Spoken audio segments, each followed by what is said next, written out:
जी। आप सतना जिले के बारे में बताइए हमें। सतना जिले के बारे में, सतना सर मध्य मध्य प्रदेश का एक जिला है, जो रीवा संभाग के अंतर्गत आता है। और सर सतना जिला में सतना नदी है, जिसकी वजह से इसका नाम सतना पड़ा है।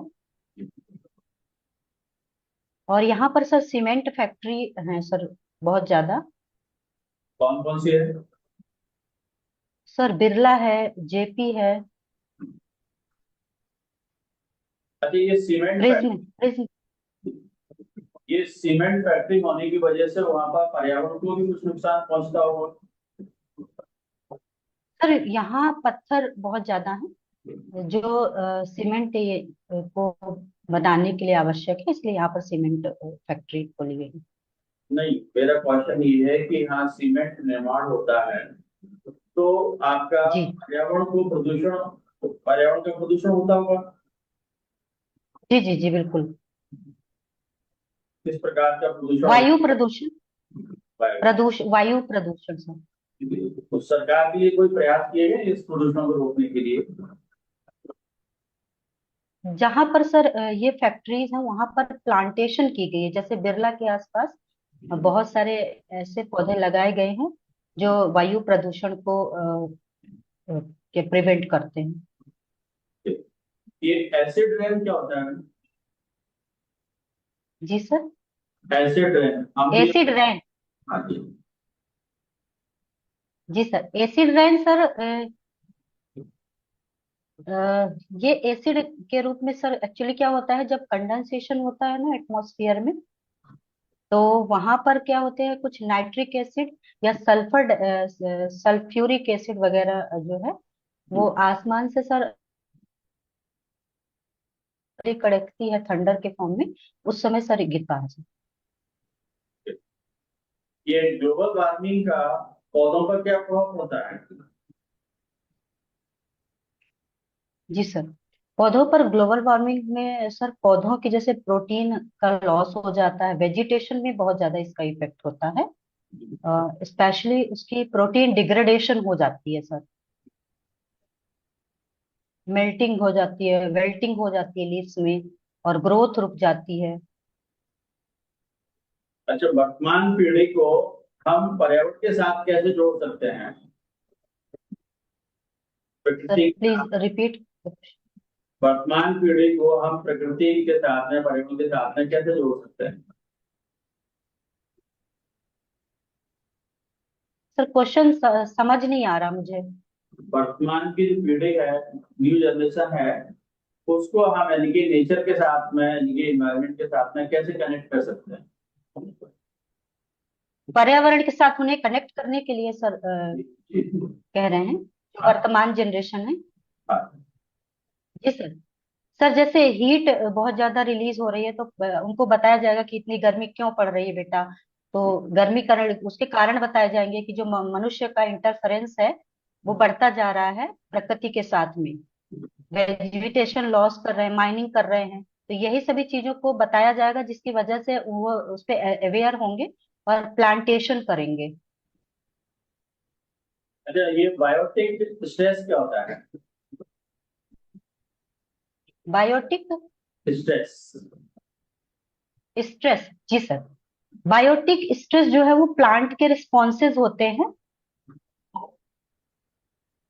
जैसे मान लीजिए सर, कोई माइक्रो ऑर्गेनिज्म या कोई प्रेडेटर या माइक्रो ऑर्गेनिज्म इन्फेक्शन कर दिया किसी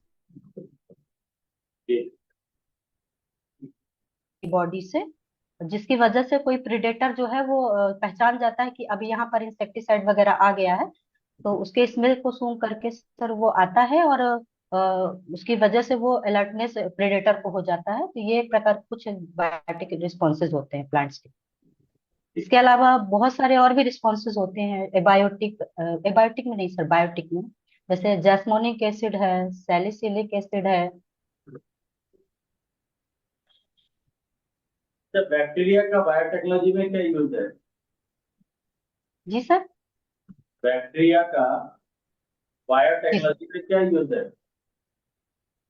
बैक्टीरिया बायोटेक्नोलॉजी की शुरुआत ही जीवाणु के आरडीटी के फॉर्म में हुई है, रिकॉम्बिनेंट डीएनए टेक्नोलॉजी के फॉर्म में। तो सबसे पहले जीवाणुओं का ही उपयोग किया गया है, क्योंकि इनकी लाइफ स्पॉन बहुत कम होती है, जिसकी वजह से जो जीवाणु हैं वो बायोटेक्नोलॉजी यानी कि जो नई टेक्निक्स हैं, और चूंकि जीवाणु भी एक बैक्टीरिया बायोलॉजिकल मॉलिक्यूल है, इसकी वजह से सर आगे जो ह्यूमन वेलफेयर के लिए या इन्वायरमेंट के लिए या वेजिटेशन के लिए आगे हम क्या कर सकते हैं, उपयोग बना सकते हैं।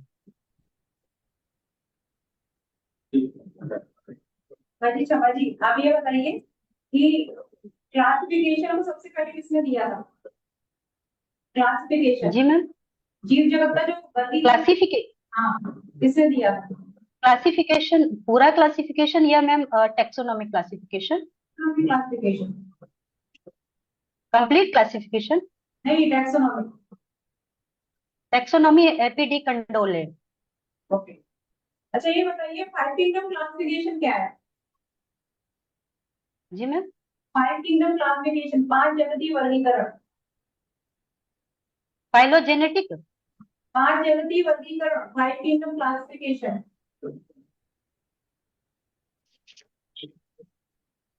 मुझे जहां तक मैम समझ में क्वेश्चन आ रहा है, फाइलोजेनेटिक जो क्लासिफिकेशन, वही आप पूछना चाह रही हैं? पांच जगती वर्गीकरण, फाइव किंगडम क्लासिफिकेशन क्या? अच्छा, five five kingdom, yes, Whittaker ने दिया था मैम ये, और पूरे के पूरे किंगडम को डिफरेंशिएट किया था उन्होंने, जैसे मोनेरा, प्रोटिस्टा, फिर इसके बाद प्लांटी, फिर फंजाई, और फिर इसके बाद एनिमलिया रखा। ओके, जो फंगस है उसको पहले मतलब जो फाइव किंगडम क्लासिफिकेशन था उससे पहले फंगस फंगस का इस्तेमाल निश्चित नहीं था, उसको पहले प्लांट के अंदर रखा गया, फिर उसको अलग से अलग किंगडम बना दिया गया। तो इसका कारण क्या था?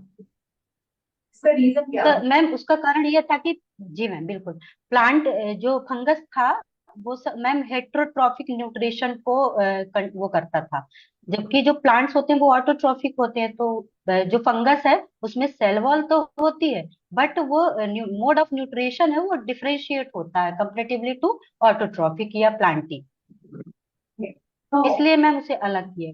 हम मोनेरा से लेके और एनिमेलिया तक के एग्जांपल बता सकते हैं कि किस किंगडम में जी किस? मैम। हाँ, एग्जांपल बता जी दीजिए, मैम। आपकी डिटेल में नहीं बताना है। मोनेरा, मोनेरा में मैम इकोलाई आएगा।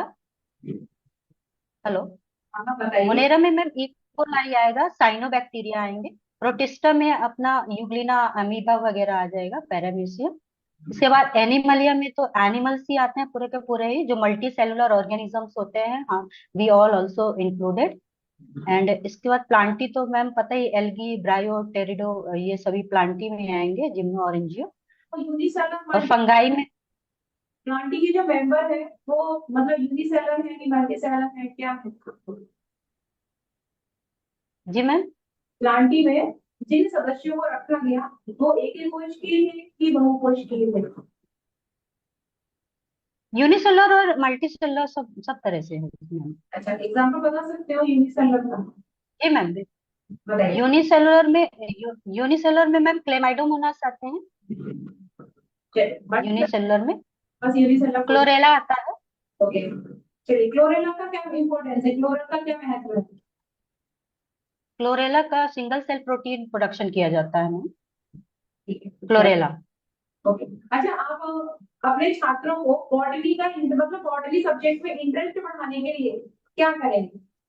मान लीजिए आपका चयन, बच्चों को। हाँ, आप अपने जो स्टूडेंट हैं, जी। बच्चे तो नहीं रहेंगे, स्टूडेंट जी रहेंगे, मैम। तो हाँ, उनको बॉटनी सब्जेक्ट में इंटरेस्ट बढ़ाने के लिए आप क्या करेंगे? किस तरीके से जी पढ़ाएंगे? मैम, बच्चे, जी मैम, पढ़ाने का सर मैं तरीका थोड़ा सा बदलूंगी अपना। वैसे सभी लोगों का मैक्सिमम तरीका एक जैसा होता है, किंतु मेरा जो तरीका है वो थोड़ा अलग है पढ़ाने का स्टूडेंट को। जैसे मैम, अगर वनस्पति बच्चों को समझाना है, तो वनस्पति समझाने से पहले मैं उनको एक मतलब वनस्पति से संबंधित, जैसे आंवला नवमी वगैरह होती है, तो वन वाटिका है, तो इसके बारे में मैं उन्हें पहले बताने की कोशिश करूंगी कुछ दोहों के माध्यम से, कि जाओ तुम लोग ये दोहे बना के लाना। फिर पर्टिकुलर स्टूडेंट को मैं वो उस पर्टिकुलर प्लांट बता दूंगी और वो अपना उपयोग बताएगा। इस तरह से करूंगी। दूसरा मैं पॉइंट आउट कर सकती हूँ मैम, जैसे टेक्सोनॉमी मुझे समझाना, ये थोड़ा क्लिष्ट है, किंतु इसके लिए मैं बहुत अच्छा पैरामीटर लागू कर सकती हूँ कि जैसे मान लीजिए बच्चे क्लास में हैं और मैं उन्हें कुछ टेक्सोनॉमी के किंगडम पोर्शन को और उसके ग्रुप्स के जो नेम है उनको डिफरेंशिएट कर दूंगी दो ग्रुप में। तो kingdom plant plant kingdom class ये सब अलग डिस्ट्रीब्यूट कर दूंगी एक ग्रुप को, और दूसरे ग्रुप को जैसे मान लीजिए मुझे टेक्सोनॉमी में करना है तो प्लांटी, इसके बाद डिवीजन, इसके बाद ये जो पार्ट है तो वीट वगैरह क्लासिफिकेशन पूरा वो डिस्ट्रीब्यूट, तो वो फ्लैश कार्ड के माध्यम से उन्हें मैं बताऊंगी कि एक ट्री में बनाओ तुम जा करके, ओके और उससे वो बच्चे जा जाके पर्टिकुलर ग्रुप को जोड़ देंगे। ओके, ये तो हो गया समझाने समझाने का। अब आप ये बताइए कि बॉटनी में प्रैक्टिकल का क्या महत्व है?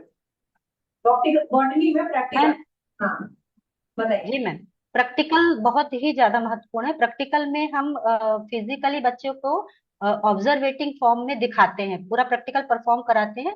जैसे स्टोमेटा हमें दिखाना है या ट्रांसपिरेशन कराना है, एक्सपेरिमेंट फोटोसिंथेसिस में ऑक्सीजन निकलती है कि नहीं निकलती है, तो वो ट्यूब वाला एक्सपेरिमेंट करवा देंगे हम कि ऑक्सीजन कैसे निकल रही है, तो ऑक्सीजन को बताएंगे कि छू करके देखो ठंडा है। तो इस तरह से मैम प्रैक्टिकल में इंटरेस्ट उनको हम क्रिएट करेंगे। ओके, बॉटनी में स्लाइड, इसके अलावा टेक्सोनॉमी में भी करेंगे। ठीक है। बॉटनी में स्लाइड बनाते समय आप स्टूडेंट को क्या बताएंगे कि जो सावधानियां हैं उनको मतलब ध्यान में रख के स्लाइड तैयार करें?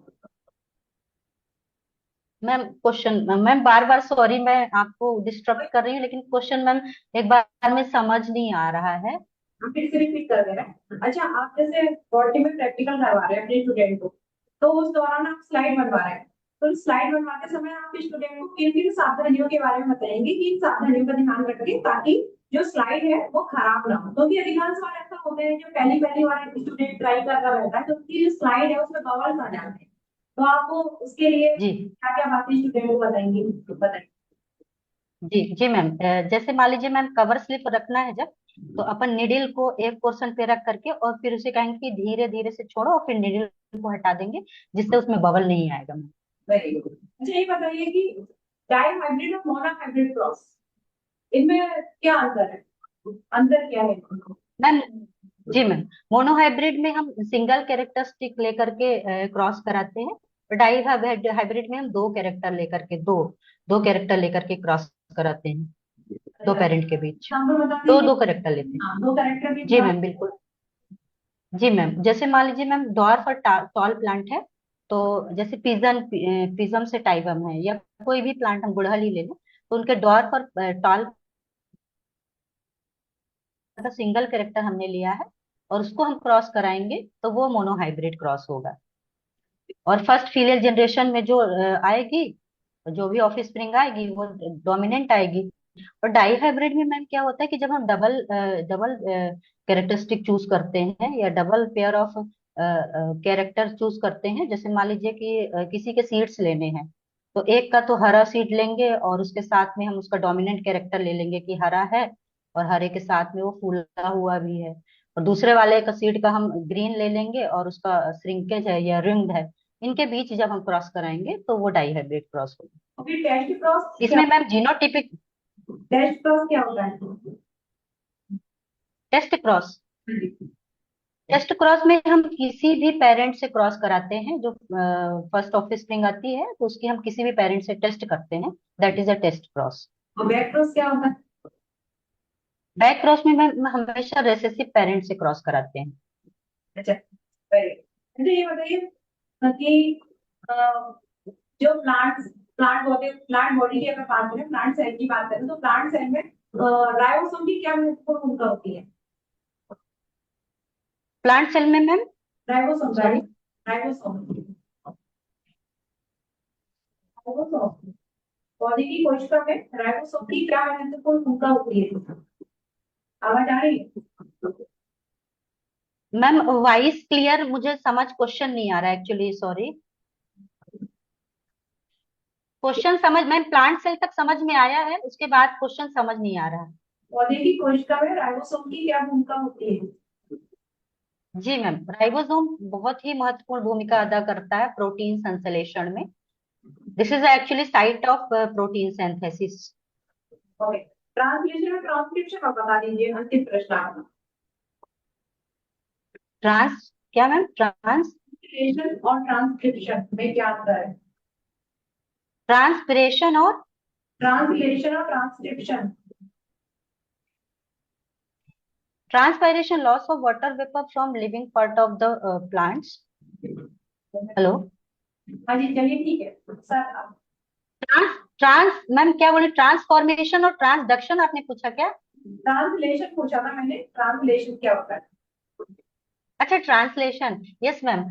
जो भी कोडेड लैंग्वेज होती है, जैसे मान लीजिए एमआरएनए बना, तो एमआरएनए में जो कोडेड लैंग्वेज है उसको प्रोटीन लैंग्वेज में या अमाइनो एसिड लैंग्वेज में कन्वर्ट करना, that is a translation. Sir आवाज आ रही है आपको हमारी? आवाज जी आ सर, रही है? जी सर, पता जी है? सर, जी सर। अच्छा, मैं सबसे पहले आपको बधाई देना चाहूंगा कि आप असिस्टेंट प्रोफेसर के इंटरव्यू में सिलेक्ट हुए हैं। और आपकी जो जर्नी मैं देख रहा हूँ, एजुकेशन की जो जर्नी देख रहा हूँ, तो आपकी जर्नी में मुझे ये दिख रहा है कि आपका जो इंटर है जिंदगी में बढ़ता गया, हर साल बढ़ता रहा। और हाई स्कूल में 47% से लेकर सीधा आपने 80% तक छू गया। तो शुरू में आप मेधावी छात्रा नहीं, लेकिन आपने थोड़ा सा मेहनत के आधार पर आपने अच्छा अपना अपना परसेंटेज को ग्रो किया। और आज आप असिस्टेंट प्रोफेसर का इंटरव्यू दे रहे हैं, और शायद मुझे ऐसा लग रहा है कि आप सिलेक्ट भी हो जाएंगे, क्योंकि आप अपनी क्वालिटी पर काम करने का जो आपका जज्बा है, जो आपका दिख रहा है, वो धीरे हाई स्कूल से ही दिख रहा है कि आपने धीरे धीरे आप सुधार करते गए अपने आप में। तो सर भी सुझाव देंगे, हम भी सुझाव देंगे, तो उन पर भी आपको ध्यान से सुनना है उनके बारे में। जैसे आपकी ये हॉबी है मैम, आपने बताया कविताएं पढ़ने का शौक है, आप कविताएं लिखने का शौक नहीं है आप, कि केवल पढ़ने का सर शौक? मैं एक्चुअली पहले सर लिखती थी, किंतु अभी बीच में मेरे सर्कमस्टेंसेस ऐसे लाइफ के आए, जिसकी वजह से सर मैं लिखना बंद कर दी, और सर मैं पढ़ने में थोड़ा सा केंद्रित हो गई अपने। और जब भी मेरा दिमाग थोड़ा सा डिस्टर्ब होता है तो मैं पढ़ती और लिखती भी हूँ सर, थोड़ा बहुत। नहीं, आपकी एजुकेशन यात्रा में दिख रहा है कि आपने काफी मेहनत की है, और आपने सर को कहीं पर कई मेधावी छात्र होते हैं जो 80% शुरू से लाते हैं और लाख पर 80 लाते हैं, लेकिन आपने कितना वर्क किया अपने आप पे, आपका पूरा प्रोफाइल दिख रहा है हमें। और यदि मैं आपके कुछ आपने जो कविताएं लिखी हैं, दो चार लाइनें आपको याद हैं, जिसमें प्रकृति के बारे में आपने कुछ लिखा हो? जी। जी सर, प्रकृति के बारे में नहीं लिखा, किंतु सर अभी मैंने पर्यावरण दिवस पर जी। कुछ चीजें पढ़ी थी, वो मैं आपको बता सकती हूँ। नहीं, पढ़ी नहीं, मुझे तो आपका जो क्रिएटिव माइंड है उसके ऊपर भी थोड़ी सी जाननी है। बॉटनी के क्षेत्र में तो मैं बहुत जान चुका हूँ। आपके बारे में थोड़ा सा आप कह रहे थे ना कि लिखा है आपने, तो आपकी दो लाइनें मैं सुनना चाहता प्रकृति से संबंधित सर हूँ। कुछ नहीं, चीजें मैं कोई भी चीज हो सकता है आपका जो आपकी खुद की लिखी हुई हो। सर अभी तो मैं रिकॉल नहीं कर पा रही हूँ, किंतु मैं अभी सर को पिछली बार मैंने एक कविता सुनाई थी जो मैंने खुद लिखी है, तो जी, वो अगर आप कहें तो पूरे मध्य प्रदेश को समाहित करता है, और उसमें प्रकृति भी इंक्लूडेड है थोड़ा बहुत, तो मैं बता सकती हूँ। बिल्कुल बिल्कुल बताएं। जी सर। सर, घने सुहाने जंगल कहते तेरा मध्य प्रदेश हूँ, कल कल कल नदियां कहती हैं सुंदर हृदय प्रदेश हूँ, विंध्याचल पर्वत कहता है तुम मुझसा ऊंचा बन जाओ, माँ नर्मदा कहती मुस्काकर तुम मन में गहराई लाओ, एक और सतपुड़ा सुहाना कहता मुझसा सगन बनो तुम, दूजी ओर चंबल का मुहाना कहता यमुना में मिल जाओ, भीम बेटका खजुराहो और सांची के स्तूप हैं, विश्व धरोहर कहलाते हैं इनका बड़ा विशूप है, ज्योतिर्लिंगों की महिमा और बांधवगढ़ उद्यान है, मांडू ओरछा किले साथ ही संस्कृत भी विख्यात है, खनिजों का भंडार भी हूं मैं, खनिजों का भंडार भी हूं मैं, मुझे गहराई से पाओगे, मेरे प्राकृतिक सौंदर्य में आके मुझ में ही रम जाओगे, मुझ में ही रम जाओगे।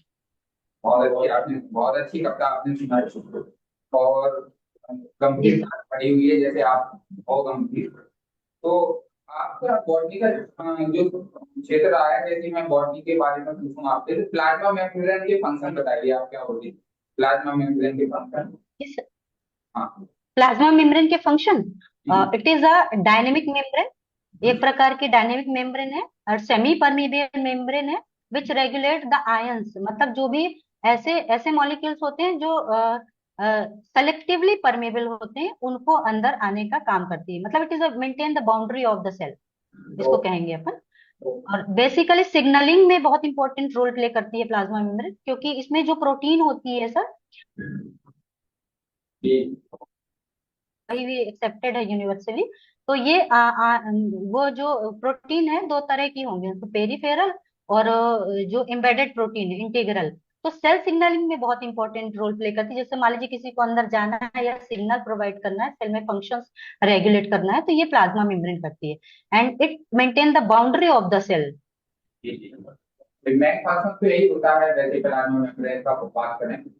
यदि आपका जो आयुर्वेद में यदि मैं बात करूं तो ये गिलोय का पौधे का रोल है। गिलोय का बॉटनी का नाम क्या होता है? जी मैम। जी सर।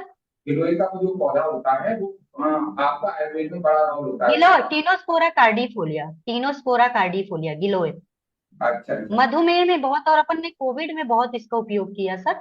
बहुत ज्यादा ये अमृत के समान था उस समय। कोविड फिर से आ रहा है, ऐसी खबरें आपको सुनाई दी हैं क्या?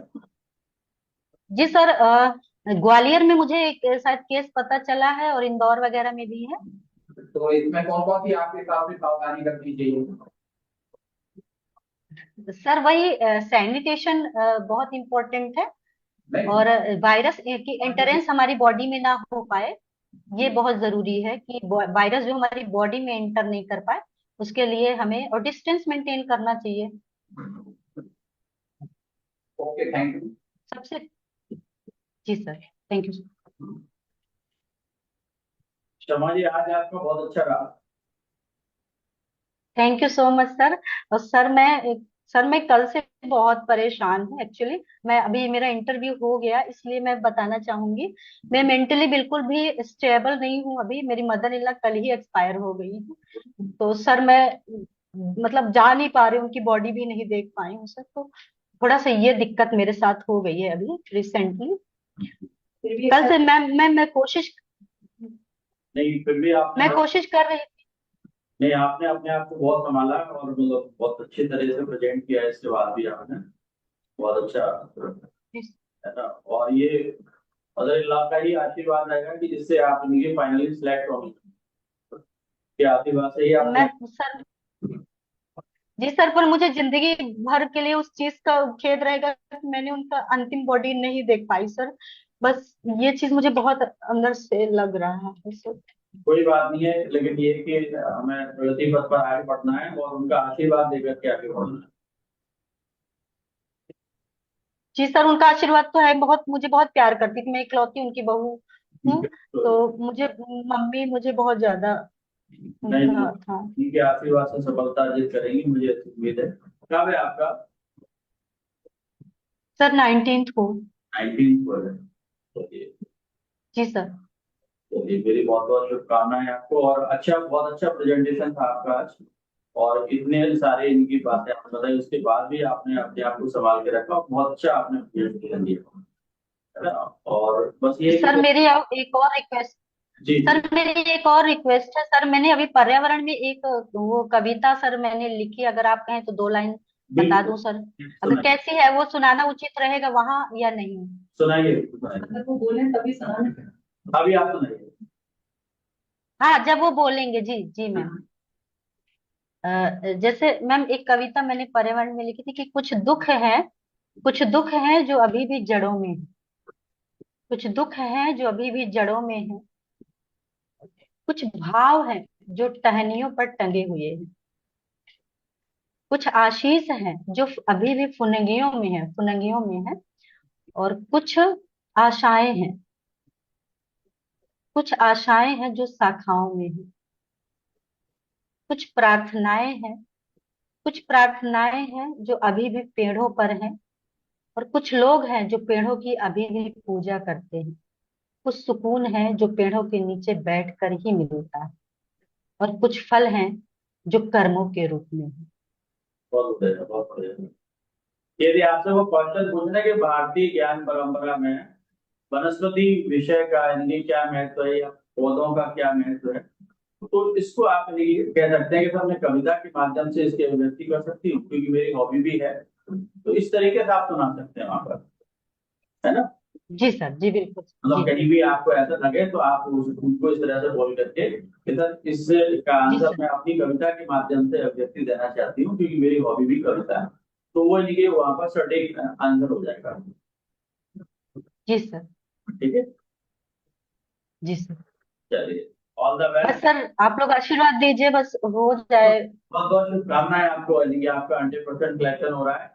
मेरी बहुत बहुत शुभकामनाएं आपको। तो आप तो शुरू से जी ही पढ़ने वाली नहीं है, हाई स्कूल से आप बढ़ने वाली नहीं हो, आप बढ़ती जाएंगी हमेशा लाइफ में। आपका केवल ऐसा नहीं है कि आपका जो असिस्टेंट प्रोफेसर तक आपकी यात्रा रहेगी, आप और ऊपर तक जाएंगे। Okay ma'am. और बहुत जी सारे सर। लोगों की लाइफ बनाने में आपका योगदान होगा। थैंक जी सर। जी बहुत बहुत धन्यवाद सर, बहुत धन्यवाद। यू। आशीर्वचन सर। बिल्कुल।